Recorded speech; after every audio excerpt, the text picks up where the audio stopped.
మోకాళ్లలో గుజ్జును పెంచి నొప్పిని తగ్గించి సర్జరీని దూరం చేసే freedom walk. Welcome to Suman TV. Andhra Pradesh పైన ఎగ్జిట్ ఫలితాలు చాలా ఇంట్రెస్టింగ్ గా కనిపిస్తున్నాయి. ముఖ్యంగా ఎవరు అధికారంలోకి వస్తారు అన్నది ఆసక్తికరంగా మారింది. ఇప్పటికే బెట్టింగ్ రాయిలు దారుణంగా డబ్బులు పోషించినారు, యాప్స్లో బెట్టింగ్ కట్టించినారు. ఈ నేపథ్యంలో ఎగ్జిట్ ఫలితాల్లో ఎవరు ఏపీలో విజేతగా నిలబడబోతున్నారు?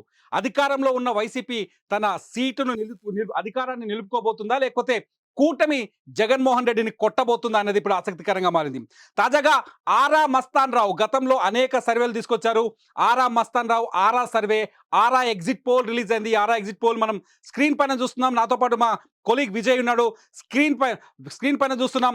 ఆరా మస్తాన్ రావు ప్రకారం ఏపీలో అసెంబ్లీకి ఎమ్మెల్యే సీట్ల లెక్క చూస్తే ఒకసారి ఆరా మస్తాన్ రావు ఎగ్జిట్ పోల్స్ ప్రకారం 94 నుంచి 104 సీట్లతో వైసీపీ అధికారంలోకి వస్తుందని చెప్పేసి ఆరా మస్తాన్ రావు సర్వేలో ఇప్పుడు ఆయన ప్రకటించారు కొద్దిసేపటి క్రితమే. అయితే ఎన్డీఏ కూటమి ఏదైతే టీడీపీ, జనసేన, బీజేపీ కూటమి ఉందో వాళ్ళకి 71 నుంచి 81 సీట్లు వస్తాయని చెప్తున్నారు. దీంతో ఆరా మస్తాన్ రావు సర్వే ప్రకారం ఏపీలో అధికారం చేపట్టబోయేది వైసీపీ అని తెలుస్తోంది. ఇకపోతే ఎంపీ సీట్ల దగ్గరకు వచ్చి చూస్తే ఏపీలో మొత్తం 25 పార్లమెంటు స్థానాలు ఉన్నాయి. ఈ 25 పార్లమెంటు స్థానాల్లో వైసీపీకి 13 నుంచి 15 స్థానాలు వస్తాయని చెప్పేసి ఆరా మస్తాన్ రావు సర్వే ప్రకారం ఆయన ప్రకటించారు కొద్దిసేపటి క్రితమే. టీడీపీకి 10 నుంచి 12 స్థానాలు వస్తాయని చెప్పారు. గత ఎన్నికల్లో ఒరిజినల్గా 2019 రిజల్ట్ చూస్తే ఏపీలో 22 సీట్లు వైసీపీకి ఉన్నాయి అధికారంలో. అట్లాగే మిగతా 3 సీట్లు మాత్రమే టీడీపీ గెలుచుకోగలిగింది. కాకపోతే ఇక్కడ ఈసారి కూటమికి 10 నుంచి 12 సీట్లు వచ్చే అవకాశం ఉందని చెప్తున్నారు.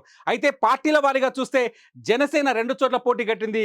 జనసేన 2 చోట్ల విజయం సాధిస్తుందని చెప్పుకొచ్చారు. ప్రస్తుతానికి ఈ అంశం పైన పూర్తిగా ఒక విశ్లేషణలోకి వెళ్దాం. మా కొలీగ్ విజయ్ చాలా స్పష్టంగా అర్థమవుతుంది. ఆరా మస్తాన్ రావు రిజల్ట్స్ మన స్క్రీన్ మీద చూస్తున్నాం. ఆరా మస్తాన్ రావు ఏపీలో వైసీపీ అధికారంలోకి వస్తుంది అని చెప్తున్నారు. అక్కడ కూటమి హోరాహోరీ చెలరేగింది. మనకు కనిపించింది, ఎక్కడ చూసినా కూటమి వైపు ఎక్కువగా మొగ్గు కనిపిస్తుందని చెప్పేసి మనకు కనిపిస్తోంది మీడియాలో. కానీ ఇక్కడ చూస్తే ఫలితం ఆరా మస్తాన్ రావు ప్రకారం వైసీపీకి అనుకూలంగా కనిపిస్తుంది. మీరు ఎలా విశ్లేషిస్తున్నారు? ఇక్కడ మనం ఒక విషయాన్ని ప్రత్యేకంగా పరిశీలించాలి. ఎందుకంటే జాతీయ సర్వే సంస్థలు ఎగ్జిట్ పోల్స్ ఇచ్చేటువంటి రిజల్ట్ని పక్కన పెట్టి ఇప్పుడు మనం కేవలం ఆరా సంస్థకి సంబంధించినటువంటి ఎగ్జిట్ పోల్స్ని ఎందుకు హైలైట్ చేస్తున్నామంటే, రీసెంట్గా ఇచ్చినటువంటి ఫలితాలను చూస్తే, అంటే తెలంగాణలో జరిగినటువంటి ఎన్నికల్లో 2023లో జరిగినటువంటి ఎన్నికల్లో ఎగ్జాక్ట్గా ఇచ్చినటువంటి సంస్థ ఆరా. అంటే కాంగ్రెస్ పార్టీకి ఎన్ని స్థానాలు వస్తాయో ఖచ్చితంగా 2-3 స్థానాలు మినహాయిస్తే అటు ఇటుగా, అలాగే బీఆర్ఎస్ పార్టీకి ఎన్ని స్థానాలు వస్తాయో చాలా ఖచ్చితంగా చెప్పింది. అదేవిధంగా బీజేపీకి కూడా ఎన్ని స్థానాలు వస్తాయనేటువంటి విషయాన్ని చాలా ఎగ్జాక్ట్గా చెప్పింది. అయితే 2019లో కూడా ఇదే ఆరా సంస్థ అటు ఏపీలో కావచ్చు, తెలంగాణలో కావచ్చు ఇలాంటి ఫలితాలు ఇవ్వడంతో అందరూ కూడా తెలుగు రాష్ట్రాల్లో, ముఖ్యంగా జాతీయ సర్వే సంస్థలు కావచ్చు, అలాగే అనేక సంస్థలు ఇచ్చినటువంటి రిజల్ట్స్ కంటే కూడా, ఎగ్జిట్ పోల్స్ కంటే కూడా ఆరా సంస్థ మీదే మొత్తం 2 తెలుగు రాష్ట్రాల్లో ఉన్నటువంటి పొలిటికల్ పార్టీస్ కావచ్చు, సామాన్య జనం కావచ్చు, అలాగే మీరు చెప్తున్నట్టుగా బెట్టింగ్ కాస్తున్నటువంటి బెట్టింగ్ రాయిలందరూ కూడా ఆరా సంస్థ ఇస్తున్నటువంటి ఎగ్జిట్ పోల్స్ ఫలితాల మీద అందరూ కూడా చూస్తున్నారు. సో మనం ఇక్కడ చూడవచ్చు, అంటే దాదాపుగా ఏపీ ఎమ్మెల్యేకి సంబంధించి కూడా వైసీపీ ఈసారి 94 నుంచి 104 స్థానాల్లో గెలవబోతుందని చెప్పి ఆరా మస్తాన్ చెప్పారు. అదేవిధంగా తెలుగుదేశం పార్టీ కూటమి గత 2019 ఎన్నికల్లో కూడా ఆరా మస్తాన్ రావు సర్వే ప్రకటించారు. 2019లో ఇచ్చిన రిజల్ట్ ఆల్మోస్ట్ ఆల్ కనెక్ట్ అయింది. ఆరాస్తే చాలా 130 నుంచి 135 సీట్లే ఇచ్చారు. కాకపోతే అక్కడ వైసీపీ రిజల్ట్ 151కి వచ్చేసింది. కానీ ఎవ్వరు కూడా, ఏ సంస్థ కూడా ఆ స్థాయిలో వైసీపీ 151 స్థానాలు గెలుస్తుందని ఏ సంస్థ కూడా ఇవ్వలేదు.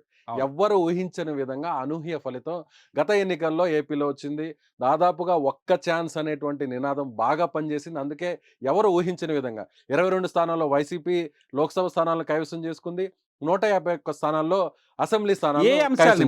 ముఖ్యంగా ఆరా మస్తాన్ రావు కొద్దిసేపటి క్రితం మీడియాతో మాట్లాడారు. ఏ అంశాన్ని ఆయన ప్రస్ఫుటంగా చెప్తున్నారు, ఏ అంశాలు ప్రభావితం చేస్తాయంటున్నారు? అంటే తిరుమల గారు ఇక్కడ ఆయన చెప్పినటువంటి ప్రధానంగా అంశాలంతా కూడా వాలంటరీ వ్యవస్థ బలంగా వేళ్ళూనుకుపోయింది. గ్రౌండ్ లెవెల్లో ఏదైతే వైసీపీ ప్రభుత్వం ఇచ్చినటువంటి పథకాల అమలులో ముఖ్యమైనటువంటి కీలక పాత్ర పోషించింది ముఖ్యంగా వాలంటరీ వ్యవస్థ. నేరుగా ఇంటి దగ్గరకే వచ్చి పథకాలను అందించడం, ఇంటి దగ్గరకే వచ్చి పింఛన్లు అందించడం, ఇంటి దగ్గరకే వచ్చి ఏదైతే రేషన్ అందించడం, ఇవన్నీ కూడా బాగా ఇంపాక్ట్ అయ్యి అందుకే మహిళలు ఎక్కువ శాతం ఈసారి వైసీపీకి ఓట్ చేశారు. దాదాపుగా 100% మంది మహిళలుంటే అందులో ముఖ్యంగా 54% మంది మహిళలు ఇక్కడ ఖచ్చితంగా వైసీపీకి ఓటు వేశారు.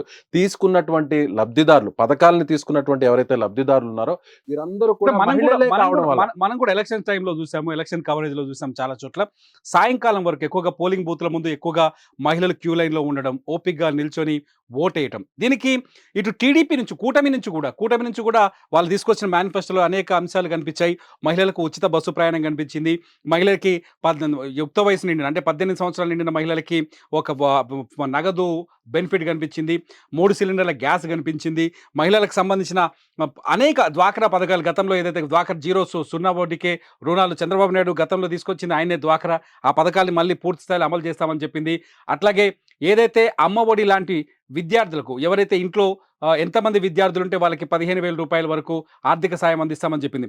ఒకవేళ వైసీపీ సంక్షేమ పథకాల్ని ఆధారంగా చేసుకొని వాలంటీర్ల వ్యవస్థ ద్వారా వైసీపీ ఓటర్ అందుకున్న పథకాల్ని సేమ్ అవే పథకాల్ని మంచి బెనిఫిట్‌తో పాటు అధికంగా మహిళలకి ఇంకా ప్రాధాన్యతనిస్తూ వీళ్ళు మేనిఫెస్టో రిలీజ్ చేశారు. ఇది మహిళలను ఆకట్టుకోలేకపోయిందంటారా? అంటే ఇక్కడ ఆరా సంస్థ చెప్తున్న దాని ప్రకారం చూస్తే ఖచ్చితంగా కేవలం 2% మార్జిన్‌తోనే వైసీపీ ఇక్కడ గెలవబోతుందనేటువంటి విషయాన్ని ఆయన చాలా స్పష్టంగా చెప్పారు మస్తాన్‌రావు. గత ఎన్నికల్లో వైసీపీ దాదాపుగా 9.8% అంటే 10% తేడాతో వైసీపీ గెలిచింది. అయితే ఈసారి ఆ శాతం తగ్గినప్పటికీ కూడా ముఖ్యంగా మహిళా ఓటర్లు వైసీపీ వైపు చాలా క్లియర్ కట్‌గా నిలిచారనేది ఆరా మస్తాన్ సర్వే చెప్తుంది. ఎగ్జిట్ పోల్స్ చెప్తున్నాయి. అంటే ఈసారి మీరు చెప్తున్నట్టుగా అంటే ముఖ్యంగా స్కీమ్స్ అన్నీ కూడా మహిళలకే నేరుగా ఇచ్చారు. ఎక్కడా కూడా అమ్మ ఒడి కావచ్చు, ఏదైతే ఆసరా కావచ్చు, చేయూత కావచ్చు, ఇలా పెన్షన్స్ కావచ్చు, ఇవన్నీ కూడా ముఖ్యంగా మహిళలకి ప్రధానంగా హై ప్రయారిటీ అనేది మొదటి నుంచి కూడా వైసీపీ ఇస్తూ వచ్చింది. ముఖ్యంగా ఇక్కడ మీరు చెప్తున్నట్టుగా చంద్రబాబు నాయుడు కూటమి కూడా కొన్ని పథకాలను అదేవిధంగా మహిళల్ని ఆకట్టుకోవడానికి 3 గ్యాస్ సిలిండర్స్ సంవత్సరానికి అని చెప్పింది. అదే విధంగా ఏ విధంగా అయితే తెలంగాణలో కాంగ్రెస్ బస్సు. పార్టీ ఇచ్చినటువంటి ఉచిత బస్సు హామీని కూడా అక్కడ కూడా వాళ్ళు ఇచ్చింది. స్టార్టింగ్‌లోనే మొదట్లో సంవత్సరం ఏం క్రితమే చెప్పారంటే ప్రకటించారు. అవును. చంద్రబాబు నాయుడు గారు 6 గ్యారంటీల పథకాలకు సంబంధించి కేవలం ఒక్క జిల్లాకు పరిమితమే అని చెప్పారు. ఏంటి?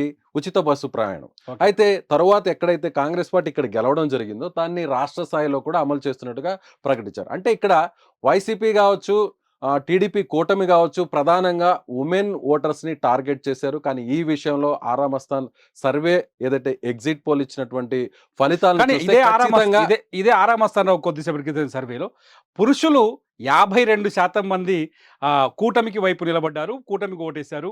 మహిళలు 56% మంది వైసీపీ వైపు నిలబడ్డారు. ఎందుకు పురుషుల్లో ఉన్న ఈ విద్వేషం అంటే ప్రభుత్వం మీద ఉన్న ఈ వ్యతిరేకత మహిళల్లో ఉన్న అనుకూలత పురుషుల్లో ఎందుకు కనిపించలేదు అని? అంటే జగన్‌ని ఇక్కడ నమ్మారనుకోవచ్చు. అంటే చెప్పిన మాటని చేశాడు. ఏదైతే హామీ ఇచ్చాడో నవరత్నాల పథకాలకు సంబంధించి కూడా చెప్పిన ప్రతి పని కూడా చేసి పెట్టాడు కాబట్టని ఆ విషయంలో మహిళలు జగన్ వైపు నిలిచారు. అయితే పురుషులు ఎందుకు నిలబడలేదు అంటే చాలా కారణాలున్నాయి. ముఖ్యంగా ఉద్యోగాలనేవి యువత విషయంలో మనం చెప్పుకుంటాం. ఓకే. అంటే ఎవరు కూడా ఊహించిన స్థాయిలో ఇక్కడ డెవలప్‌మెంట్ జరగలేదు. అదే విధంగా మద్యానికి సంబంధించినటువంటి అంశాన్ని కూడా ఇక్కడ చాలా ప్రధానంగా పెద్ద పాయింట్ అది. ప్రస్తావించాలి. ఓకే. అందరూ కూడా ఇక్కడంతా కూడా నకిలీ బ్రాండ్స్ వచ్చేసాయి. ముఖ్యంగా గవర్నమెంట్ ఇస్తున్నటువంటి మద్యం అంతా కూడా ఆ పాలసీ అంతా పూర్తిగా అసలు ఎవరికీ కూడా అనుకూలంగా లేదు. ఇదంతా కూడా కల్తీ మందు తాగుతున్నాం అనేటువంటి ఒక పెద్ద ఇష్యూ అక్కడ ఏపీలో నడుస్తుందనే చెప్పాలి. సో అందుకోసమే పురుషులు ఈసారి వైసీపీని కాదని టీడీపీ వైపు ఎక్కువ శాతం ప్రయాణించారని చెప్పాలి. సో అందుకోసమే మద్యం కోసం అనుకోవచ్చా? ఖచ్చితంగా. అంటే ఇదొక్కటే కారణం అని చెప్పలేం గానీ ఓకే. ఇది కూడా ఒక కారణంగా మనం ఖచ్చితంగా చెప్పాలి. అంటే రూరల్ ఓటర్స్ కూడా ముఖ్యంగా మనం Yes, చూస్తే నేను అక్కడికే వస్తాను. అంటే గతంతో పోలిస్తే అర్బన్ ఓటింగ్ ఈసారి ఎక్కువగా పెరిగింది. అయితే రూరల్ ఓటర్స్ మాకు అనుకూలంగా ఉన్నారని వైసీపీ చెప్పుకుంటూ వస్తుంది. సో ఆరా మస్తాన్ రావు సర్వేని వీళ్ళ 2 వాదనలకి అప్లై చేసేలా ఉంటుంది. ఖచ్చితంగా ఆరామస్థాన్ గారు అదే చెప్పారు. ఆయన ఏం చెప్పారంటే వైసీపీకి రూరల్ ఓటర్స్ అందరూ కూడా పట్టం కట్టారు. అర్బన్ ఓటర్స్ తెలుగుదేశం పార్టీ కూటమి వైపు నిలబడ్డారు. అంటే జనరల్‌గా చూస్తే అర్బన్ ప్రాంతం చాలా తక్కువగా ఉంటుంది. గ్రామీణ ప్రాంతాలు ఎక్కువగా ఉంటాయి. ఓటింగ్ విషయానికొస్తే కూడా అర్బన్ ఓటర్స్ కంటే కూడా గ్రామీణ ప్రాంతాల్లో ఉండేటువంటి ఓటర్సే ఎక్కువ శాతం కదిలి వస్తారు. పోలింగ్ బూతుల వరకు వచ్చి ఓటేస్తారు. ఈ విషయంలో అందుకే వైసీపీకి ఎక్కువగా మహిళా ఓటర్లందరూ కూడా వైసీపీ వైపు నిలిచారని చెప్పాలి. అంటే జనరల్‌గా ఇప్పుడు పోలింగ్ జరిగినా కూడా ఓటింగ్ అయినటువంటి పర్సంటేజ్లో పురుషుల కంటే కూడా మహిళల ఓట్లే ఎక్కువగా ఉంటాయి. ఇక్కడ కూడా అదే జరిగింది. అంటే గ్రామీణ ప్రాంతాలకు పోతే మహిళా ఓటర్లు ఎక్కువ కనిపిస్తారు. ఖచ్చితంగా ఖచ్చితంగా మహిళలందరూ కూడా గ్రామీణ ప్రాంతాల్లోని ఎక్కువగా ఆ ప్రాంతాల్లో మనకి స్కీమ్స్ ని వీళ్ళందరూ ఎక్కువగా లబ్ధి పొందారు. కాబట్టి మహిళలు ఖచ్చితంగా వైసీపీ వైపు అందుకే గ్రామీణ ప్రాంతంలో నిలబడారని చెప్పొచ్చు. అయితే అర్బన్ ఓటర్స్ విషయానికి వస్తే కొద్ది మేర మహిళలు మాత్రమే తెలుగుదేశం పార్టీ వైపు నిలబడ్డారు. పూర్తి స్థాయిలో పురుషులందరూ కూడా 52% వరకు కూడా, అంటే వైసీపీతో పోల్చి చూస్తే ఖచ్చితంగా 52% మంది పురుషులు టీడీపీ వైపు అందుకే నిలబడ్డారని చెప్పాలి. చూద్దాం ఒకసారి ఆరా మస్తాన్ రావు రిజల్ట్స్ ఒకసారి మళ్ళీ స్క్రీన్ పైన చూపించే ప్రయత్నం చేద్దాం. ఆరా మస్తాన్ రావుకి సంబంధించిన రిజల్ట్స్ ఎవరైతే ఎగ్జిట్ పోల్స్ ఉన్నాయో ఆయన ఒకసారి రివ్యూ చేస్తున్నాం. ఆంధ్రప్రదేశ్లో మొత్తం 175 అసెంబ్లీ స్థానాల్లో వైసీపీ 94 నుంచి 104 స్థానాల్ని, ఎన్డీఏ కూటమి ఏదైతే బీజేపీ, టీడీపీ, జనసేన కూటమి 71 నుంచి 81 సీట్లని మొత్తం హోరాహోరీ పోరి జరుగుతున్న గెలుచుకుంటారని చెప్తున్నారు. హోరాహోరీ పోరి జరిగే అవకాశం ఉన్నట్టుగా స్పష్టంగా కనిపిస్తుంది యాజ్ పర్ ఆరా మస్తాన్ రావు సంబంధించి. ఇకపోతే ఎంపీ సీట్లలో కూడా వైసీపీ 13 నుంచి 15 సీట్లు, కూటమి 10 నుంచి 12 సీట్లు గెలుచుకుంటుందని చెప్పేసి ఆరా మస్తాన్ రావు తన సర్వేలో తెలియజేశారు. జూన్ 4వ తేదీన ఈ ఆరా మస్తాన్ రావు సర్వే నిజమవుతుందా లేదా అనేది ఆసక్తికరంగా మారింది. చూద్దాం జూన్ 4వ తేదీన ఒరిజినల్ ఎగ్జాక్ట్ పోల్స్ ఎలా వస్తాయో చూద్దాం. చూస్తూనే ఉండండి సుమన్ టీవీ. సుమన్ టీవీలో మీ పర్సనల్ అండ్ బిజినెస్ ప్రమోషన్స్ కోసం కింది నెంబర్కి కాంటాక్ట్ చేయండి.